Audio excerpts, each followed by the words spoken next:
안녕하세요. 이전 시간에 우리는 국가에도 기회비용이 발생한다는 사실을 발견했습니다. 여기서 문제를 하나 내볼까요? 국가는 누가 운영하는 걸까요? 1번 푸틴, 2번 시진핑, 3번 윤석열, 4번 세상을 구하는 경제학, 5번 국민. 정답은 5번 국민입니다.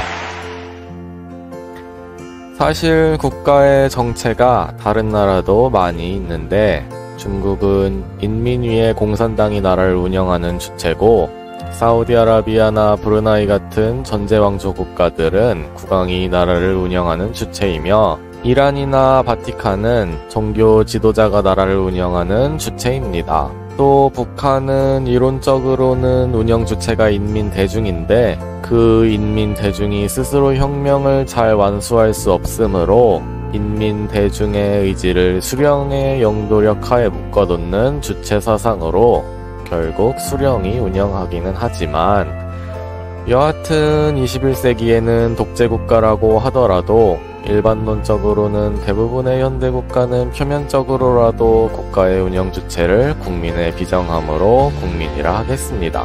그런데 민주주의를 위해 투쟁해왔고 결국은 쟁취까지 한 한국인의 입장에서는 얼핏 보면 이 국민이 국가의 운영 주체, 즉 주인이라고 하는 것은 학교에서 그렇게 가르치니까 당연한 것이고 또 마치 신성하고 진리인 것처럼 보이지만 실상 따지고 들어가면 치명적 약점이 있습니다.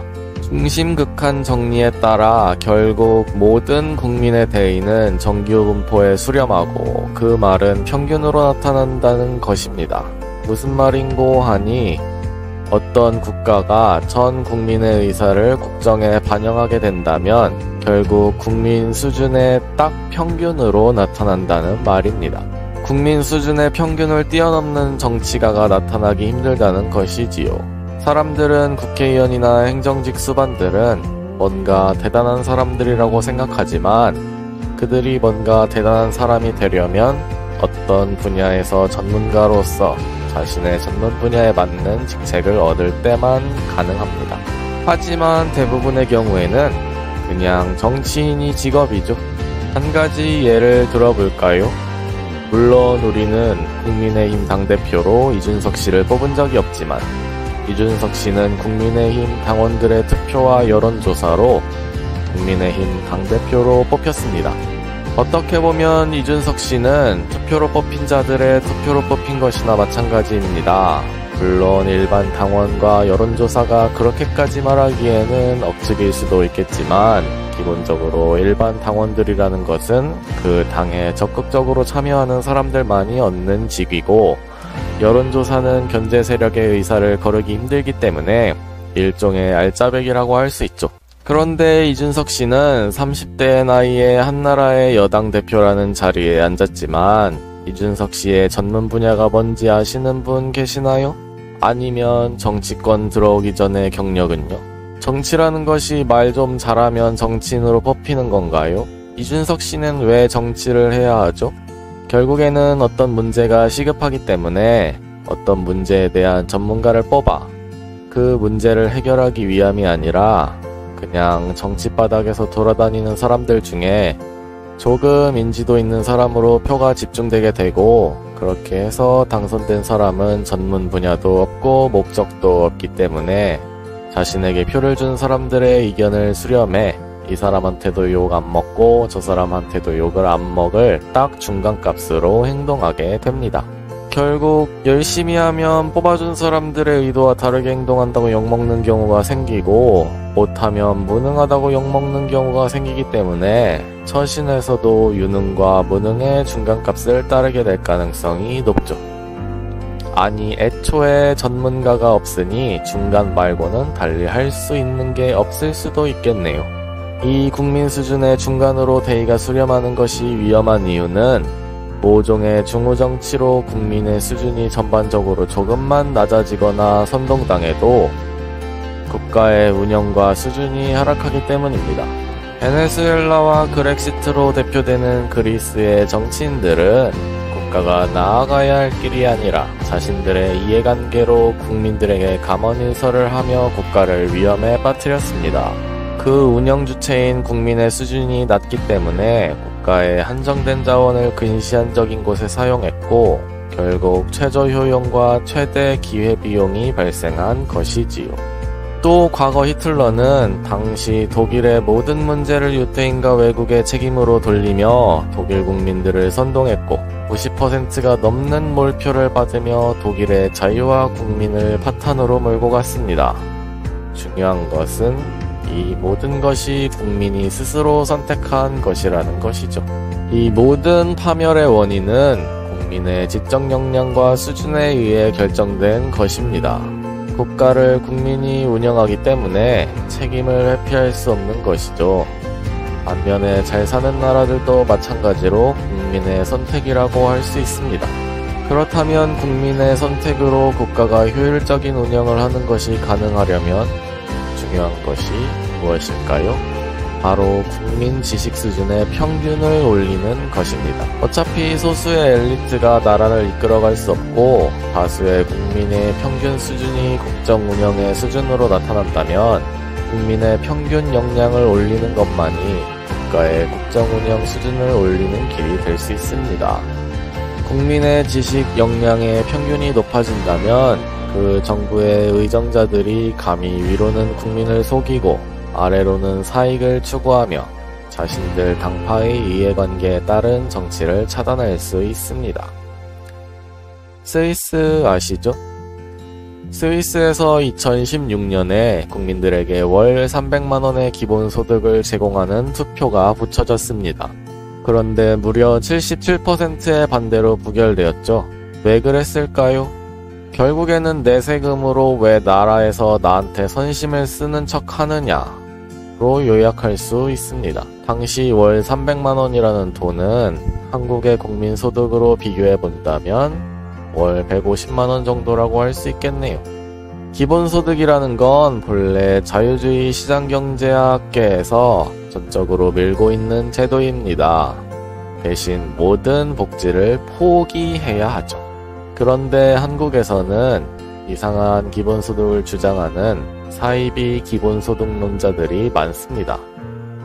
이 문제는 국가의 영속에 너무 중요한 문제이기 때문에 언젠가 영상에서 꼭 한번 짚고 넘어가겠습니다. 이러한 정치인들의 방종과 무도를 감시하고 사회가 나아가야 할 옳은 방향을 제시할 수 있는 국민이 되려면 어떻게 해야 할까요? 21세기 사회 문제 대부분은 경제를 모르고는 해결할 수 없는 것들이 많습니다. 고로 21세기의 선량한 시민이 되기 위해서는 경제학에 대한 최소한의 이해도가 있어야 합니다. 이전 영상에서 발견한 국가의 효용은 국가를 운영하는 국민의 수준이 높아야만 높아질 수 있기 때문입니다. 실천과학으로서의 경제학은 정부의 정책, 법규, 민간의 통념, 관습 등을 포괄하는 다양하고 복잡한 사회의 전반을 연구하기 때문에 현대사회를 이해하고 제대로 적응하며 자신의 능력을 제대로 발휘하기 위해서는 어느 정도의 기초지식이 절실하게 필요합니다. 컴퓨터를 모르고 현대사회를 능률적으로 살기 힘든 것과 마찬가지죠. 신문이나 뉴스를 봐도 시장이 무엇인지, 인플레이션이 무엇인지, 빅스텝이 무엇인지, 환율 하락이 무엇인지 모른다면 경제 문맹이나 다름없습니다. 또 경제학 지식은 나라와 사회를 좋게 만들고자 하는 뜻있는 사람에게 절실히 필요합니다. 행정부의 수뇌가 경제 현안을 파악하지 못하면 행정이 제대로 될 리가 없고 국회의원이 법률을 만드는 데에도 경제에 관한 기초지식이 없다면 좋은 법이 만들어지지 못할 것입니다. 아닌 것 같다고요? 그럼 한 가지 예를 들어볼까요? 한국에서 좋은 필기구 시장은 일본이 아니면 독일이 꽉 잡고 있습니다. 이게 한국은 기술력이 없어서라고 알려져 있죠? 그런데 한국이 아무리 기술력이 없어도 볼펜 하나만 만드는 게 말이 된다고 생각하시나요? 한국이 고급 필기구를 못 만드는 가장 큰 이유는 웅구리 업종이 중소기업 적합업종에 묶여있기 때문입니다. 사실상 한국 외의 국가에는 있는가 싶을 정도의 기괴한 법인데 대기업의 참여를 제한하는 법이죠. 이 업종에 지정된 분야는 중소기업만이 사업을 할 수 있습니다.